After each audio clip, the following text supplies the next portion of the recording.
कामाचं वर्णन कसं करायचं या सरकारच्या? गल्लीत गोंधळ आणि दिल्लीत मुजरा असं या सरकारचं वर्णन आपल्याला करावं लागेल.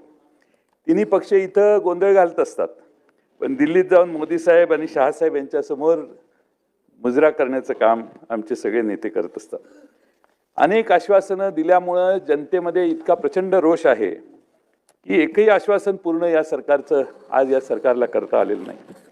अध्यक्ष महोदय, भारतीय जनता पक्षाचा 2024चा जो जाहीरनामा आहे त्यात लाडक्या बहिणीला 1500 रुपयावरून 2100 रुपये नेण्याचं आश्वासन जाहीरनाम्यात दिलेलं होतं. महिला सुरक्षिततेसाठी 25,000 महिलांचा पोलीस दलात समावेश करण्यात येईल असं जाहीरनाम्यात आश्वासन आहे. किती आतापर्यंत महिला सिलेक्ट झाल्या पोलीस दलात? आकडा सरकारनं जाहीर करावा.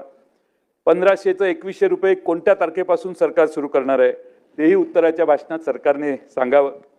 अध्यक्ष महोदय, देवेंद्रजींनी जाहीरनाम्यात असं लिहिलेलं आहे की सरकारच्या स्थापनेनंतर 100 दिवसाच्या आत आम्ही विजन महाराष्ट्र 2029 असं आमचं डॉक्युमेंट सादर करण्यात येईल. अध्यक्ष महोदय, 100 दिवसाच्या डॉक्युमेंट तर आलं नाहीच, पण नुकतंच महाराष्ट्र सरकारने विजन महाराष्ट्र 2047चं डॉक्युमेंट सादर केलंय. म्हणजे 29 राहिलं, 18 वर्ष पुढंचं विजन दाखवायचं काम सुरू केलंय. हे तुमचं सरकार 29 पर्यंत आहे, त्याच्यानंतर काय होईल ते जनता जनार्दन ठरवेल ते आहे. पण 47चं स्वप्न अध्यक्ष महोदय दाखवायचं काम सुरू झालं. आणि म्हणून माझी विनंती आहे की जे काही डॉक्युमेंट आहे, अजून मला ते डॉक्युमेंट मिळालेलं नाही, जनतेला ते डॉक्युमेंट खुलं करावं आणि त्या जनतेचे अभिप्राय देखील हे जे विजन महाराष्ट्र 2047चं डॉक्युमेंट आहे त्याच्यावर जनतेचा अभिप्राय देखील घ्यावा असं माझं माननीय मुख्यमंत्री महोदयांना विनंती आहे. कर्जमाफीचं आश्वासन होतं, एकही अक्षर नाही. सुधीरभाऊ मुनगंटीवार यांच्या अध्यक्षतेखाली जाहीरनामा तयार केला. केराची टोपली जाहीरनाम्यालाही झाली आणि अध्यक्ष महोदय आज सुधीरभाऊंची काय परिस्थिती आहे हे आपण बघतोयच. त्यामुळे जाहीरनामा ज्याने तयार केला त्यालाच विरोधी पक्षाच्या सुरात सूर घालून आज मुद्दे मांडायला लागत आहेत. याच्यासारखं दुर्दैव कुणाचं असू शकत नाही. आणि म्हणून जुन्या लोकांना भारतीय जनता पक्षात आणि जुन्या विचारांना देखील भारतीय जनता पक्ष टोपली दाखवायला लागत आहेत. नवे विचार घेण्याचा प्रयत्न भारतीय जनता पक्ष करतोय असं आज आम्हा सगळ्यांना दिसतंय. अध्यक्ष महोदय, ते माधव भंडारींचं एक ट्विट माझ्याकडे आहे, त्यांच्या चिन्मय भंडारीनं केलेलं. त्यांनी काय सांगितलं आपल्या सगळ्यांना माहिती आहे. 50 वर्ष माझ्या वडिलांनी भाजपसाठी काम केलं, पण विधानसभा किंवा राज्यसभेत त्यांना न्याय मिळाला नाही. अध्यक्ष महोदय, निष्ठेनं जे राहिले त्याच्यापेक्षा बाकीचे कानामागून आले आणि तिखट झाले म्हणतात, ती म्हण आता खरी करायचं ठरवलेलं दिसतंय. कारण अलीकडं अनेक सामाजिक कार्यकर्त्यांच्या हत्येच्या धमक्या येतात, मग त्यांना शस्त्र परवाना मिळणं जवळपास अशक्य असतं.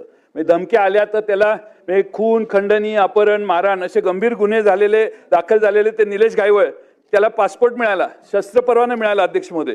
त्यामुळे अध्यक्ष महोदय हे गंभीर प्रकरण आहे आणि याकडे देखील सरकारने लक्ष, त्याला परदेशी पळून जायला गुंडाला व्यवस्था केलेली आहे. आणि सामान्य गुंड असला तर तो गेलाच आत, असामान्य असेल, प्रोटेक्शन मधला असेल, आपल्या सगळ्यांच्या संबंधित असेल तर मग तो परदेशी त्याला रेड कार्पेट देऊन पाठवण्याची व्यवस्था आहे. अध्यक्ष महोदय, याचाही खरा विचार केला पाहिजे.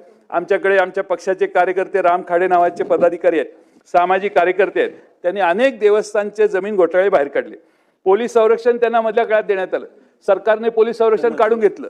त्यानंतर त्याचा रिव्हॉल्व्हरचा परवानाही रिन्यू करून दिला नाही आणि गेल्या 15 दिवसापूर्वी नगर जिल्ह्यात त्याच्यावर हल्ला झाला. मेलाय म्हणून माणसांनी सोडला. 10-12 जणांनी एका वेळी हल्ला केला, जवळपास मेलेला होता, पण कसा बसा तो वाचला. आता तो थोडा शुद्धीवर आलाय. अध्यक्ष महोदय, त्याचा एक पाय तुटला, एक हात तुटला, त्याला प्लास्टर झालं. पण अध्यक्ष महोदय, अशा सामाजिक कार्यकर्त्यांच्यावर हल्ला कोण करतं? 15 दिवस झाले तरी एक माणूस सापडला नाही.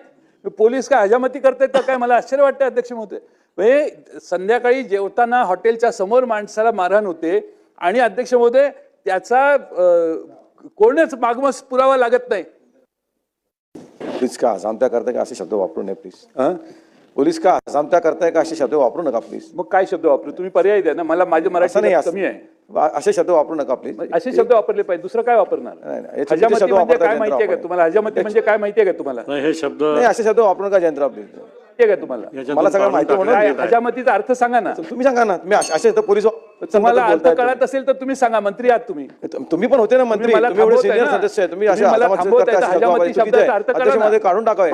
नाही नाही अध्यक्ष महोदय, कसा काढता येईल शब्द? तो हे नाही आहे, म्हणजे अनपार्लमेंटरी नाही आहे.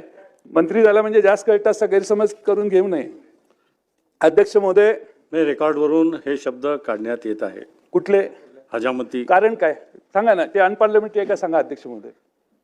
विनाकारण मी पोलिसांच्यावर टीका करतो, तुमच्यावर नाही टीका करतो. तुम्ही कारण सांगा ना, ते अनपार्लमेंटरी आहे का शब्द? काम करत नाही इथपर्यंत नाही, ठीक आहे. अनपार्लमेंटरी असेल तर काढा. ठीक हा, आहे, तपासू. तपासा. असेल तर काढा, नसेल तर ठेवा.